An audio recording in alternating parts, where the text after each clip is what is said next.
दोस्तों, अगर आप और अच्छी नींद चाहते हैं तो हमारी प्यारी सी ऐप नींद को इंस्टॉल करें।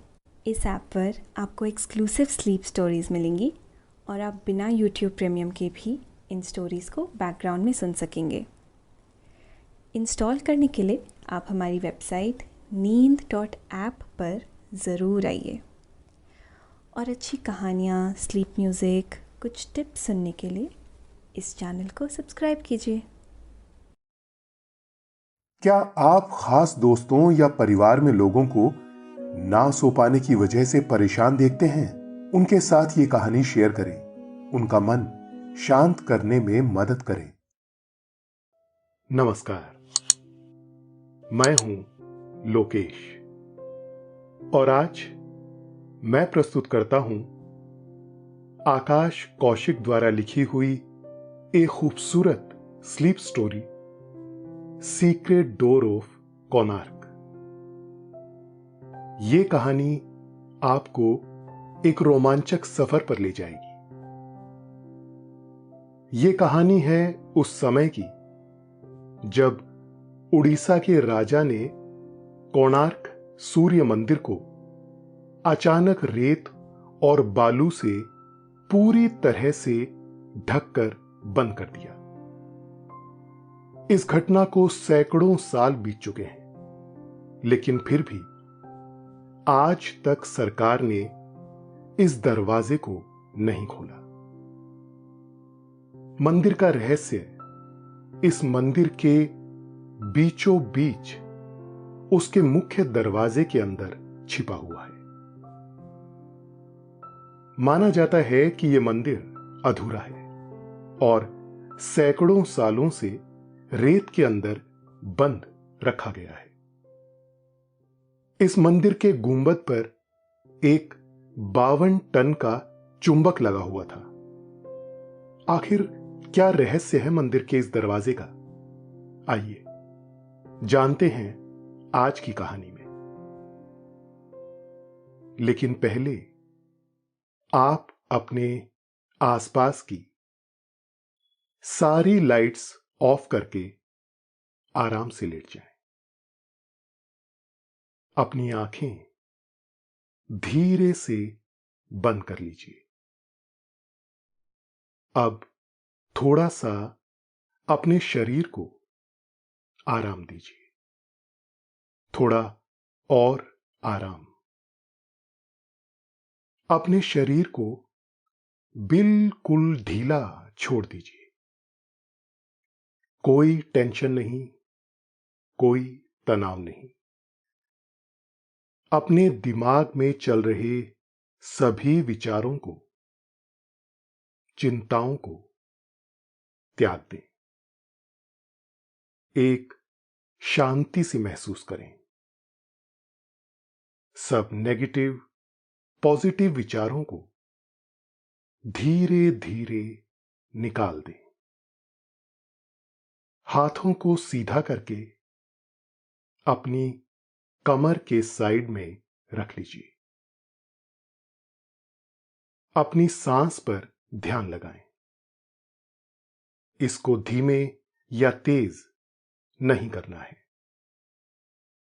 बस ध्यान देना है कि कैसे वो आपके नाक, गले में होते हुए आपके अंदर प्रवेश कर रही है और कैसे वो वापस गले और नाक के माध्यम से बाहर निकल रही है। मन शांत, एकदम शांत होता जा रहा है। आप बहुत अच्छा महसूस कर रहे हैं। खुद को काफी हल्का फील कर रहे हैं। सब तरफ शांति ही शांति है, सुकून है, खामोशी है।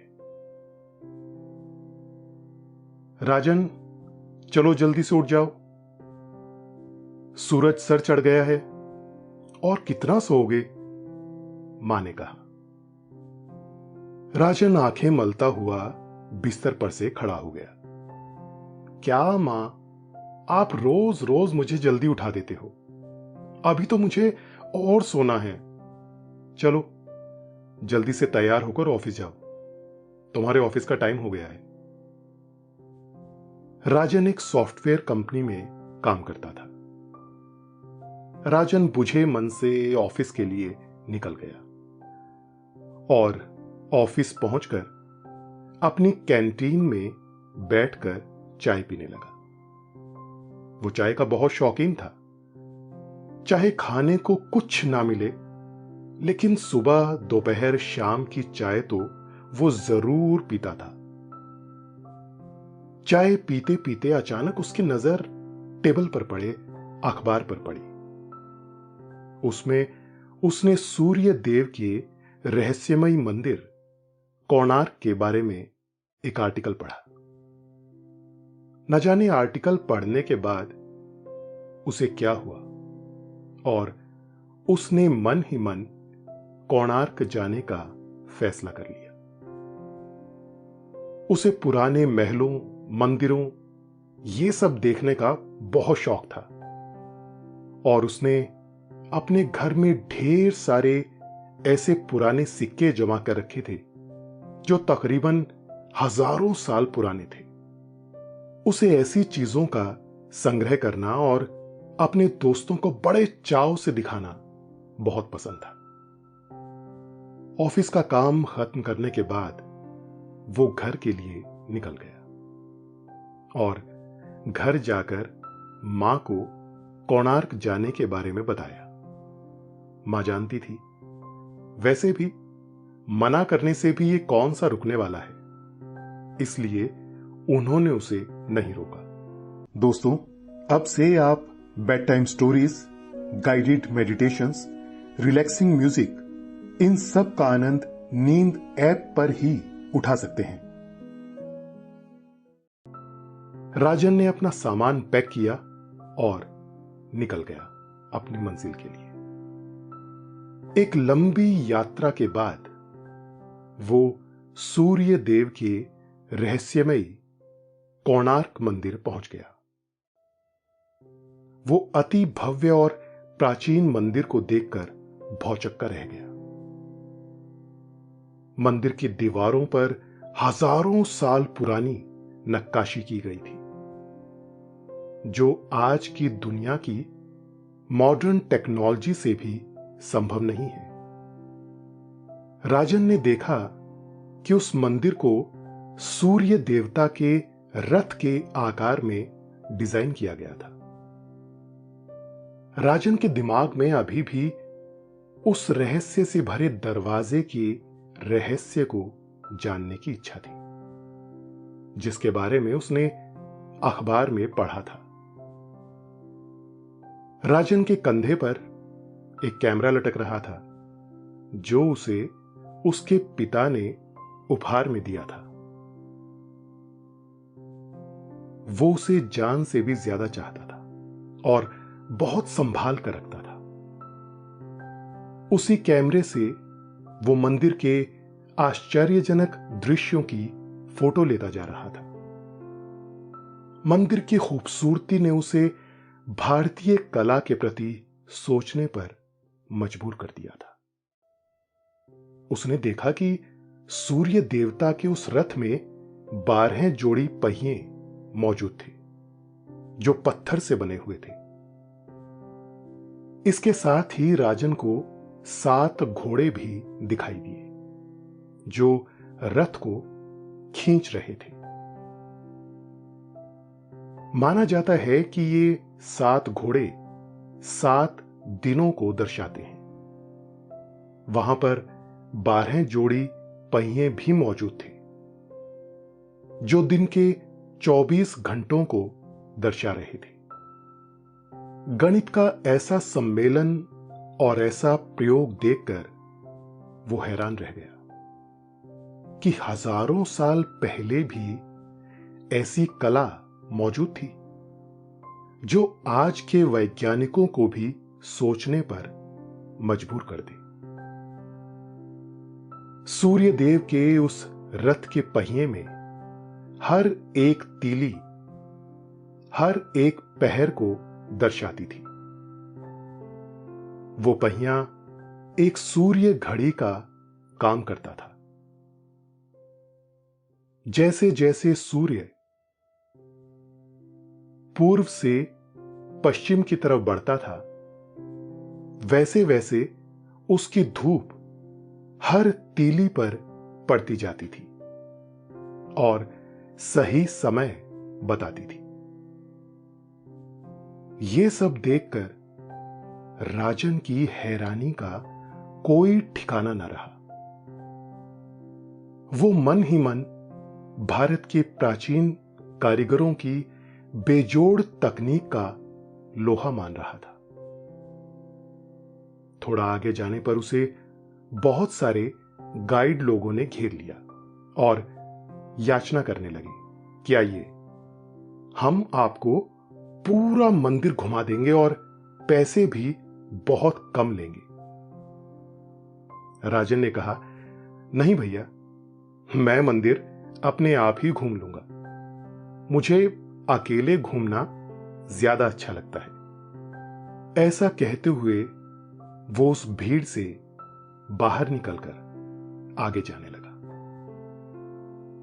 तभी एक छोटा सा बच्चा राजन के पास आया और उसका हाथ पकड़कर बड़े प्रेम से बोला कि भैया, मैंने आज कुछ भी नहीं खाया है, क्या आप मुझे कुछ पैसे दे सकते हो?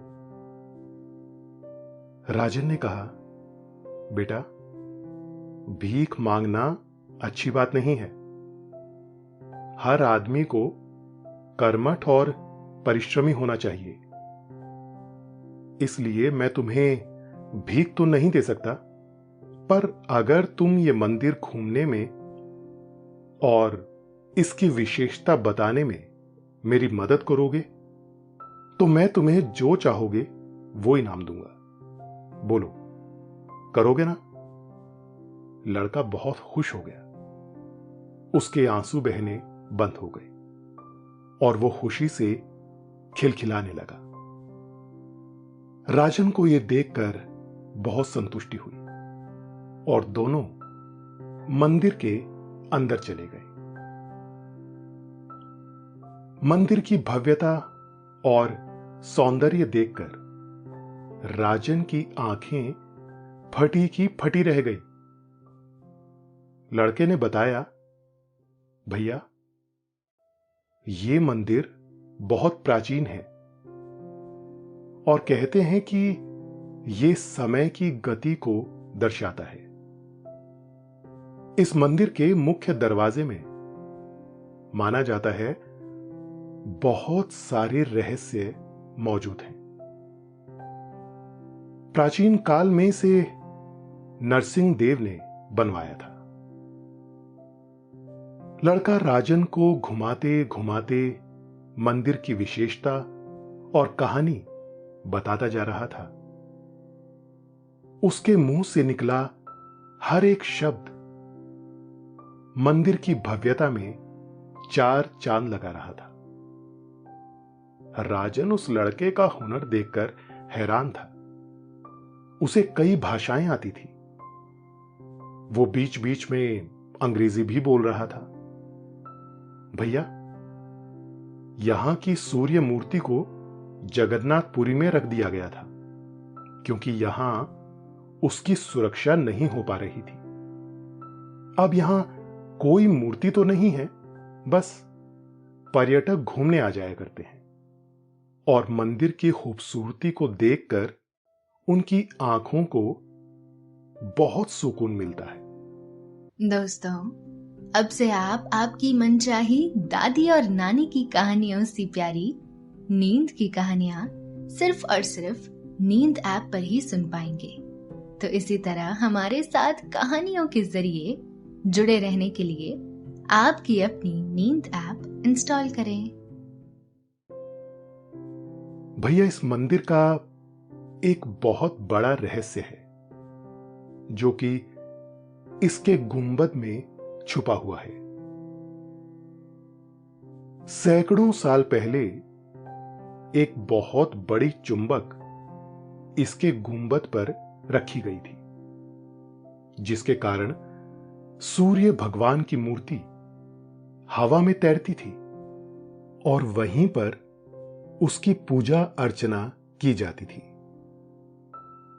पूरे भारत में ऐसा कोई भी प्राचीन मंदिर मौजूद नहीं है जो इस मंदिर की विशेषता को चुनौती दे सके। ऐसा माना जाता है कि श्री कृष्ण के पुत्र सांब को कोढ़ रोग हो गया था, तो उसके निवारण के लिए उन्होंने चंद्रभागा नदी के इस सागर संगम पर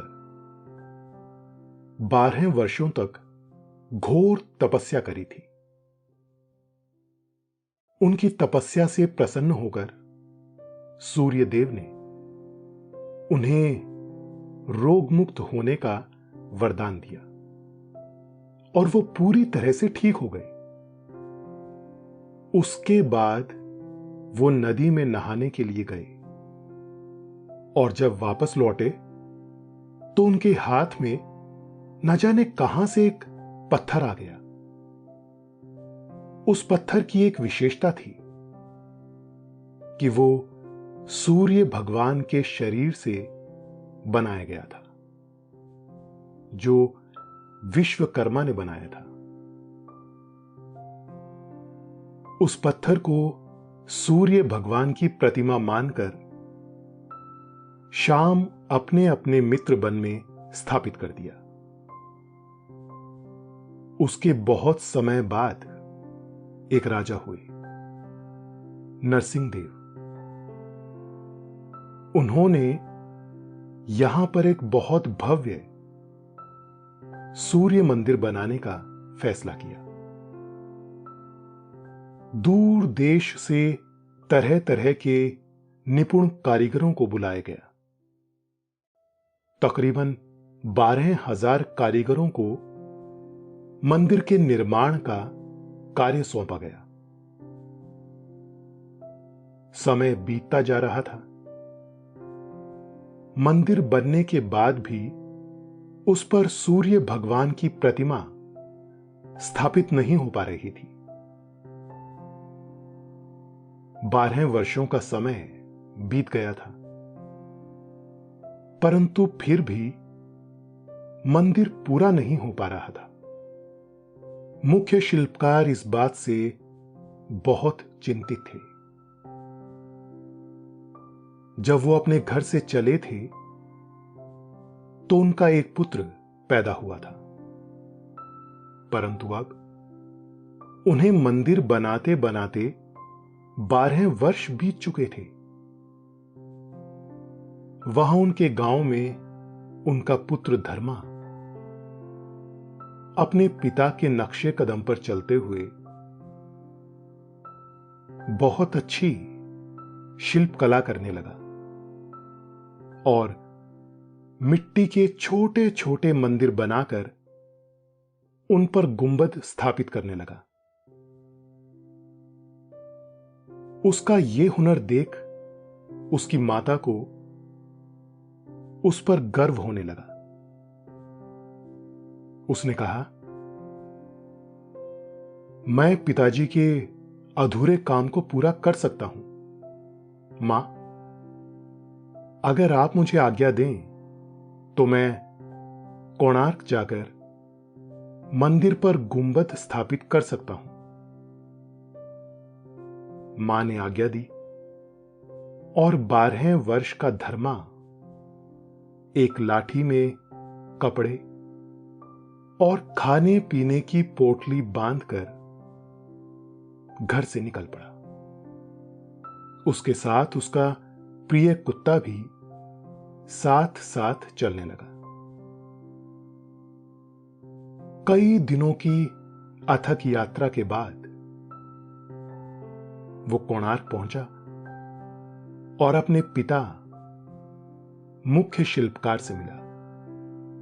पिता ने पुत्र को देखते ही बाहों में भर लिया। कुत्ता अपने मालिक को पहचान गया और जोर से उनसे लिपट गया और उनके पैर चाटने लगा। धर्मा ने अपने हुनर के बारे में अपने पिता को बताया और विश्वास दिलाया कि इस अधूरे काम को वो पूरा कर सकता है। पिता ने धर्मा को बताया कि हम 12,000 कारीगर भी इस चुंबकीय पत्थर को मंदिर पर स्थापित नहीं कर पा रहे हैं, तो तुम कैसे कर सकते हो? धर्मा ने विश्वास दिलाया, पिताजी, आप एक बार मुझे मौका तो दीजिए। मैं मंदिर पर चढ़कर इस गुंबद को स्थापित कर सकता हूं। पिता ने पुत्र को अनुमति दे दी और एक प्रयास करने का मौका दिया। 12 वर्ष का धर्मा रस्सी की सहायता से मंदिर पर चढ़कर उस पत्थर को कई टुकड़ों के रूप में स्थापित कर दिया और मंदिर की प्रतिमा चुंबकीय पत्थर के बीच में हवा में झूलने लगी। यह घोर आश्चर्य का काम देखकर सबकी आंखें फटी की फटी रह गई। इससे पहले किसी मंदिर में ऐसी स्थापना नहीं हो पाई थी। सब लोग बहुत खुश थे कि नरसिंह देव के मंदिर के पूरा होने की खबर सुनकर बहुत खुश होंगे। परंतु जब उन्हें पता चलेगा कि एक छोटे से 12 वर्ष के बालक ने 12,000 कारीगरों को मात दे दी, तो न जाने वो कारीगरों को क्या दंड देंगे। धर्मा सब लोगों की दुविधा को समझ गया और उसने अपने पिता से कहा, केवल एक मेरी वजह से अगर 12,000 लोगों का घर बसता है